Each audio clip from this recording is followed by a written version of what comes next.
আজকের এই ভিডিওটা অতি গুরুত্বপূর্ণ।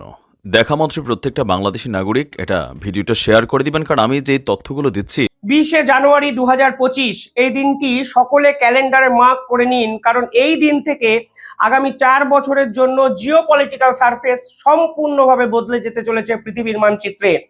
আপনারা জানেন, এর আগে ডোনাল্ড ট্রাম্প যখন আমেরিকার মসনদে বসেছিলেন, তিনি এমন কিছু সিদ্ধান্ত নিয়েছিলেন যা সম্পূর্ণভাবে আনপ্রেডিক্টেবল, একই সঙ্গে ইন্টারেস্টিং এবং এন্টারটেইনিংও বটে।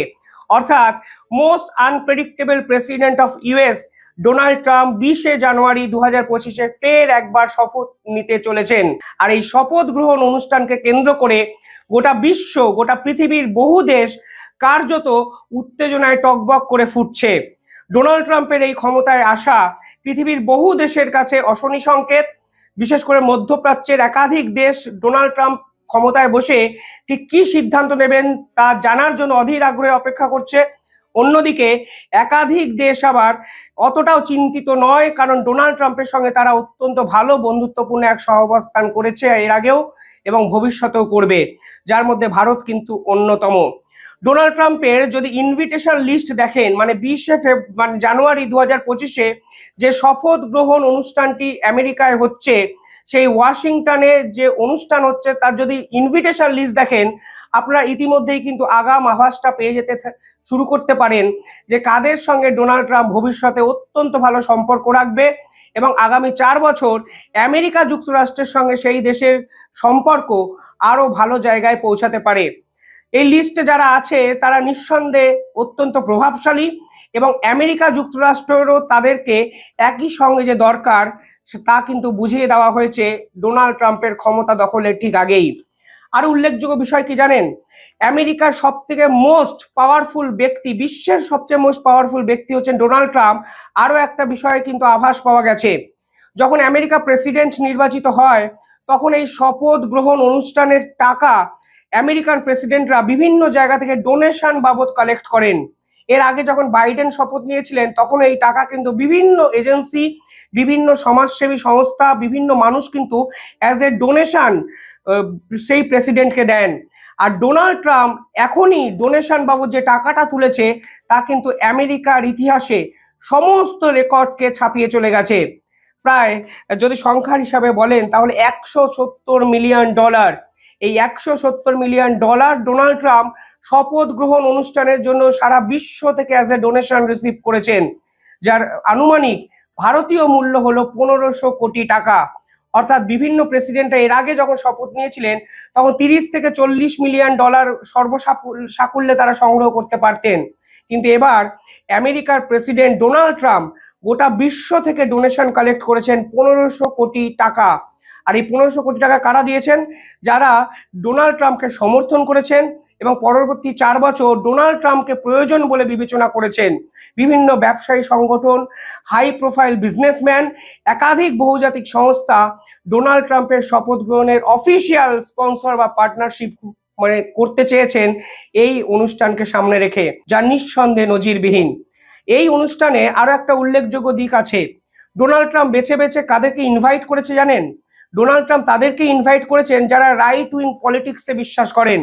দেখুন, এটুকু অস্বীকার করার জায়গা নেই, এই মুহূর্তে বিশ্বের অন্যতম প্রভাবশালী ব্যক্তি হলো ডোনাল্ড ট্রাম্প এবং তার সহযোগী বা সহকারী ইলন মাস্ক।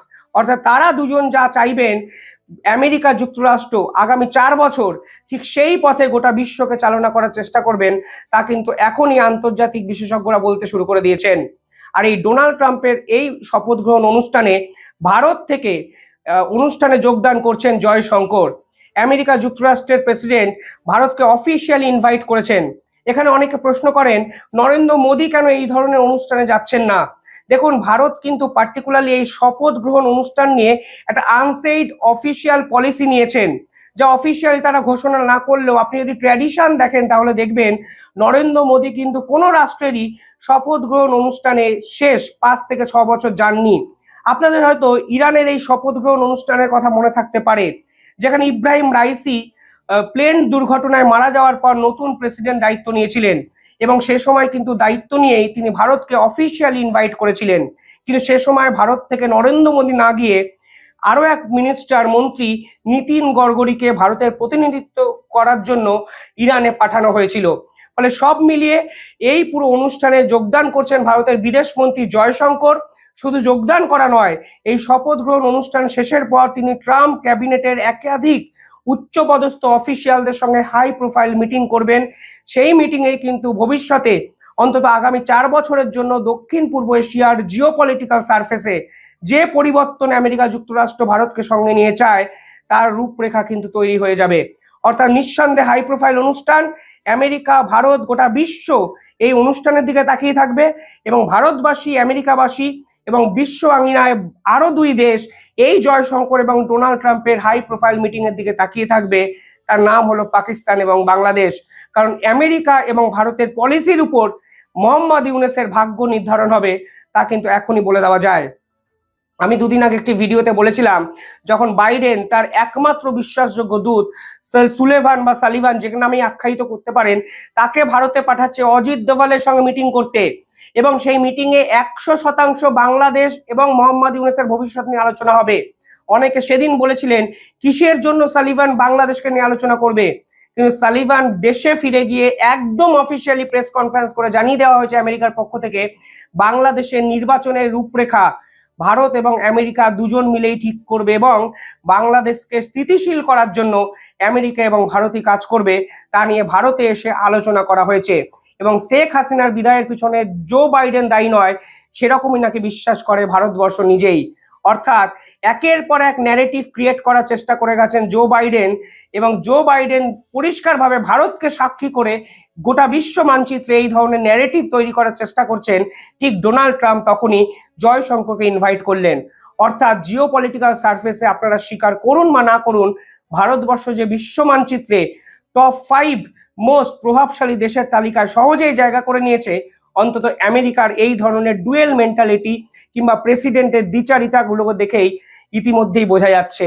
অর্থাৎ বাংলাদেশিরা যতই ভারত বিরোধী কথাবার্তা বলুক, আদতে ভারতকে ছাড়া বাংলাদেশের ইকোনমিক্যাল স্ট্রাকচার যেমন ধসে পড়বে, অন্যদিকে আমেরিকা যুক্তরাষ্ট্রের জিওপলিটিক্যাল পলিসি ঠিক করার জন্য ভারতবর্ষের সান্নিধ্য প্রয়োজন। অন্তত জো বাইডেন সর্বশেষ বুঝিয়ে চলে গেলেন এবং ডোনাল্ড ট্রাম্প এসেই জয়শঙ্করকে ইনভাইট করে বুঝিয়ে দিলেন ভারতকে ছাড়া তিনি দক্ষিণ পূর্ব এশিয়ার পলিটিক্সে চলতেই চান না। দক্ষিণ পূর্ব এশিয়া শুধু নয়, ডোনাল্ড ট্রাম্পের যদি ইনভাইট লিস্ট দেখেন তাহলে দেখবেন উনি ক্ষমতায় থাকুন বা না থাকুন এমন কিছু লিডারকে ইনভাইট করেছেন যারা কিন্তু রাইট উইং পলিটিক্সে বিশ্বাস করেন।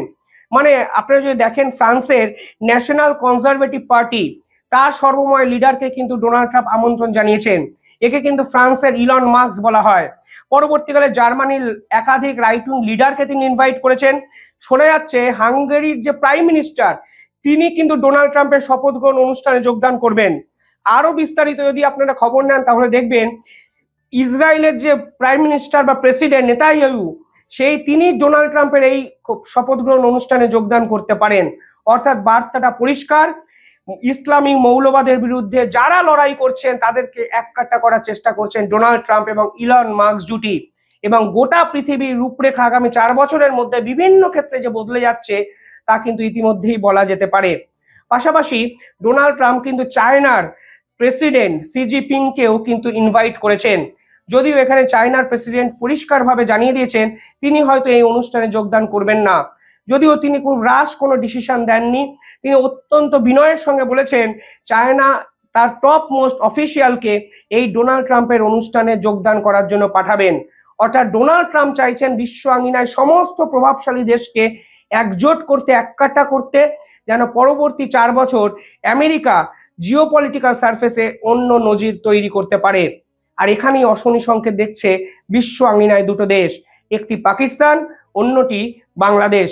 দেখুন পাকিস্তানের বর্তমান অবস্থা আপনারা অনেকেই জানেন, অন্তর্দ্বন্দ্ব, 2 দেশ থেকে বিভিন্ন ক্ষেত্রে আক্রমণ, একদিকে বালুচিস্তান, একদিকে তালিবানের আক্রমণ, সব মিলিয়ে দেশটা কিন্তু কার্যত ধ্বংসের দিকে চলে গেছে।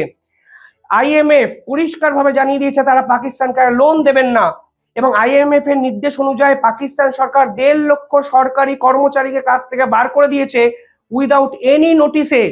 আর এই পাকিস্তানকেই এখন কার্যত বাবা সমান ট্রিট করছে মোহাম্মদ ইউনূসের বাংলাদেশ। আর এই মোহাম্মদ ইউনূসকেও কিন্তু নোবেল জয়ী অর্থনীতিবিদ, নোবেল জয়ী বিভিন্ন প্রকল্পের একটা মুখ করে প্রেজেন্ট করা হলেও সেই নোবেল জয়ী ব্যক্তিকে কিন্তু ডোনাল্ড ট্রাম্প পাত্তাই দিলেন না। কেন পাত্তা দিলেন না, এই প্রশ্ন যদি করেন তাহলে দেখতে পাবেন এর পিছনে 3 থেকে 4টে কারণ কিন্তু আছে, যেগুলো ডোনাল্ড ট্রাম্প বা আমেরিকা প্রশাসন পরিষ্কারভাবে বাংলাদেশকে ক্ষমতা দখলের আগেই বুঝিয়ে দিল। আর ক্ষমতা দখল করে উনি কিন্তু সিদ্ধান্ত নেবেন সে তা তো আপনারা বুঝতেই পারছেন। এবার আমি কিছু কথা বলি কেন ডোনাল্ড ট্রাম্প এই মোহাম্মদ ইউনূসকে এখনো অব্দি এই ইনভিটেশন করলেন না, মানে শপথ গ্রহণ অনুষ্ঠানে ডাকলেন না। দেখুন, প্রথম কারণ হলো এই মোহাম্মদ ইউনূসের সঙ্গে ডোনাল্ড ট্রাম্পের সম্পর্ক অত্যন্ত খারাপ। এই মোহাম্মদ ইউনূসকে সুদখোর বলে অভিহিত করেছিলেন ডোনাল্ড ট্রাম্প। এমনকি তিনি বলেছিলেন ডোনাল্ড ট্রাম্পকে হারানোর জন্য ক্লিন্টন ফাউন্ডেশনকে একের পর এক অর্থ সাহায্য করেছে এই মোহাম্মদ ইউনূসের প্রতিষ্ঠান। 2016 সালে যখন ডোনাল্ড ট্রাম্প নির্বাচনে লড়েছিলেন তখন এই ক্লিন্টন ফাউন্ডেশনকে বিপুল পরিমাণে অর্থ কিন্তু সাহায্য করেছিলেন এই মোহাম্মদ ইউনূস। এমনকি শেখ হাসিনা যখন ডেলিগেটস পাঠিয়েছিলেন মোহাম্মদ ইউনূসের সঙ্গে দেখা করতে বাংলাদেশের পক্ষ থেকে, তখন তাদেরকে ডোনাল্ড ট্রাম্প সরাসরি প্রশ্ন করেছিলেন ওই মাইক্রো সি ব্যবসা বিজনেসম্যানটি কোথায়, অর্থাৎ সুদখোর বিজনেসম্যানটি এখন ঠিক কোথায়। ঠিক কিছুদিন আগে যেরকম প্রচার মোহাম্মদ ইউনূসের পক্ষ থেকে করা হয়েছিল যে বাইডেনই আমেরিকার সর্বময় কর্তা, আজকে কিন্তু সেই প্রচার মোহাম্মদ ইউনূসের বিপরীতে যেতে শুরু করে দিয়েছে। আর সেই সুদখোর মোহাম্মদ ইউনূসকে যে ডোনাল্ড ট্রাম্প পছন্দ করবেন না তা কিন্তু বলাই চলে।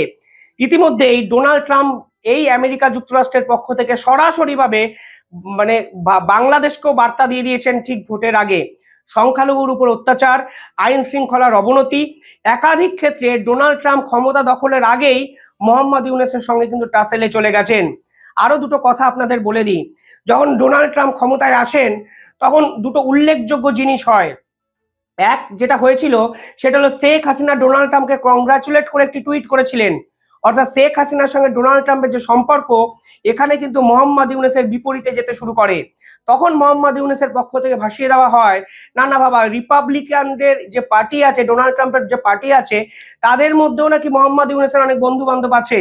যদি তাই হয় তাহলে ডোনাল্ড ট্রাম্প এই ক্ষমতায় আসার আগে আজ অবধি ডোনাল্ড ট্রাম্পের এই আমেরিকা যুক্তরাষ্ট্রের সঙ্গে মোহাম্মদ ইউনূসের এখনো পররাষ্ট্র বিষয়ক কোনো মিটিং হলো না কেন? কিসের জন্য ডোনাল্ড ট্রাম্প এখনো মোহাম্মদ ইউনূসকে পাত্তা দিচ্ছেন না? অর্থাৎ এমন কোন বন্ধু মোহাম্মদ ইউনূসের রিপাবলিকান পার্টিতে যারা আছেন বলে দাবি করেছিলেন, কেন মোহাম্মদ ইউনূসকে এখনো অবধি যোগাযোগ করলেন না এবং ভবিষ্যতে আমেরিকা এবং বাংলাদেশের সম্পর্ক নিয়ে 1 মিনিটও আলোচনার জন্য সময় বরাদ্দ করলেন না কেন?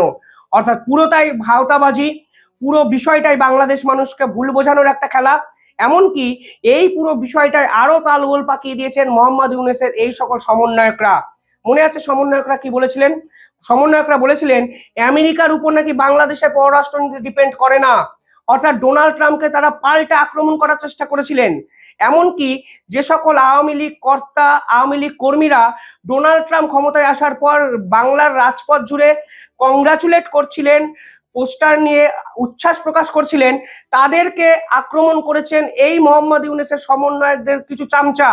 সেই সব খবর কিন্তু মার্কিন যুক্তরাষ্ট্রে পৌঁছে গেছে এবং ডোনাল্ড ট্রাম্প পরিষ্কার বুঝে গেছেন এই সকল মোহাম্মদ ইউনূসের চামচাগুলো, সমন্বয়কগুলো, উপদেষ্টাগুলো আদতে আমেরিকা বিরোধী, ডোনাল্ড ট্রাম্প বিরোধী এবং এরা বাংলাদেশকে কার্যত অন্ধকারের অন্ধকূপে একটু একটু একটু করে নিয়ে যাচ্ছে। ফলে এই মোহাম্মদ ইউনূসকে যে ডোনাল্ড ট্রাম্প চাইবেন না সেটা কিন্তু কার্যত পরিষ্কার। পরবর্তীকালে এই মোহাম্মদ ইউনূসের ঘোষিত নীতি হলো পাকিস্তান পন্থা হয়ে যাওয়া। কিন্তু ডোনাল্ড ট্রাম্প তার এই যে পুরো ক্যাবিনেট, ডান দিকে বসিয়ে দিয়েছেন তুলসী গ্যাবট, বাদিকে বসিয়ে দিয়েছেন কাশ প্যাটেলকে, তারা সরাসরিভাবে পাকিস্তান বিরোধী, পাকিস্তানের মৌলবাদীর বিপক্ষে বিভিন্ন সময় কথা বলেছেন, এমনকি ভারতের সঙ্গে একই বিন্দুতে সহাবস্থান করার জন্য সওয়াল করেছিলেন। অর্থাৎ ডোনাল্ড ট্রাম্পের এই সকল ক্যাবিনেট যে মোহাম্মদ ইউনূসকে চাইছেন না তা কিন্তু পরিষ্কারভাবে বোঝা যায়। পাশাপাশি যদি আরেকটা কারণ দেখেন তাহলে দেখবেন এই সরকারের কোনো ভ্যালুই নেই, কারণ এই সরকার তো অন্তর্বর্তীকালীন সরকার। এই সরকার দুদিন পর নির্বাচন হলে কিংবা শেখ হাসিনা যদি আওয়ামী লীগ ক্ষমতায় ফেরে এই সরকারকে পত্রপাত বিদায় জানিয়ে দেবে বাংলাদেশ। ফলে এই সরকারের সঙ্গে ভারতবর্ষই কোনো অফিসিয়াল মিটিং করেনি, তাহলে এই সরকারকে আমেরিকা কেন গুরুত্ব দেবে? এই সরকার তো স্টপ গ্যাপ সরকার, এই সরকারের কোনো মানে কোনো ভিত্তি নেই, কারণ এই সরকার সংবিধান মেনেই হয়নি, উল্টে এই সরকার ক্ষমতায় বসে সংবিধান পরিবর্তন করতে চাইছে। যে সরকার মানুষের ভোটে জেতেনি সেই সরকারের ক্ষমতায় থাকার কি সত্যি সম্ভাবনা আছে, অর্থাৎ যোগ্যতা আছে? নিঃসন্দেহে এই প্রশ্ন কিন্তু উঠতে শুরু করতে পারে। পাশাপাশি আপনারা যদি দেখেন, বাংলাদেশের সেনাপ্রধান কিন্তু দুটো মিটিং করেছিলেন 2 মাস আগে, একটি বাইডেনের সঙ্গে, একটি কানাডার সঙ্গে। আর এই কানাডা হলো ট্রাম্পের বর্তমান সব থেকে বড় টার্গেট পয়েন্ট। টার্গেট পয়েন্ট এর জন্যই বললাম, কারণ এই কানাডাকে কিন্তু আমেরিকা কার্যত নিজেদের দখলে এখন নিতে চলেছে, এবং ট্রাম্প কিন্তু ঘোষণাও করে দিয়েছে। ফলে বাইডেনের সঙ্গে সহাবস্থান করা এই সেনাপ্রধান এবং কানাডার সঙ্গে মিটিং করে এই সেনাপ্রধানকে বাংলাদেশের সরকারের অন্যতম মূল ভিত্তি হিসাবে এস্টাবলিশ করার চেষ্টা করা হলেও ডোনাল্ড ট্রাম্প যে কার্যত এদের পাত্তা দেবেন না তা কিন্তু বলাই চলে। সব মিলিয়ে জয়শঙ্করকে ডাকার মাধ্যমে মোহাম্মদ ইউনূসের উপর চাপ সৃষ্টি করা এবং মোহাম্মদ ইউনূসের পররাষ্ট্রনীতির সম্পূর্ণ ব্যর্থতার জন্য আজ বাংলাদেশ সরকার আন্তর্জাতিক স্তরে কিন্তু ডুবতে চলেছে, তা কিন্তু বলাই চলে। আমি যখন পররাষ্ট্র নীতি নিয়ে কথা বলি, বাংলাদেশ সরকারের ব্যর্থতা নিয়ে কথা বলি, অনেকে অনেক প্রশ্ন তোলেন। আজকে আপনারা বুঝতে পারছেন ডোনাল্ড ট্রাম্প এই মোহাম্মদ ইউনূসের গুরুত্ব দিচ্ছেন একটাই কারণে, কারণ এই সরকার এখনো অব্দি 150 দিনে পররাষ্ট্র নীতি সম্পূর্ণভাবে ঠিকই করতে পারেনি। সবটা হাওয়াতে ভেসে ফাটকা আওয়াজ তুললে হয় না, রাজনীতিটা মাঠে ময়দানে নেমে করতে হয়। যারা হঠাৎ করে রাজনীতিবিদ হয়ে যান, তাদের হাতে দেশ তুলে দিলে আলটিমেটলি দেশ যে পেছাতে শুরু করে তা হয়তো এবার বাংলাদেশের সাধারণ মানুষ বুঝতে শুরু করেছেন, আর বলতে শুরু করেছেন আমরা হয়তো আগেই ভালো ছিলাম। তবে আগে কেমন ছিলেন আমরা জানি না, ভবিষ্যতে আপনাদের জন্য যে খুব অন্ধকার দিন ঘনিয়ে আসছে তা কিন্তু এখনই বলা চলে। আপনারা কি ভাবছেন কমেন্টে জানাবেন।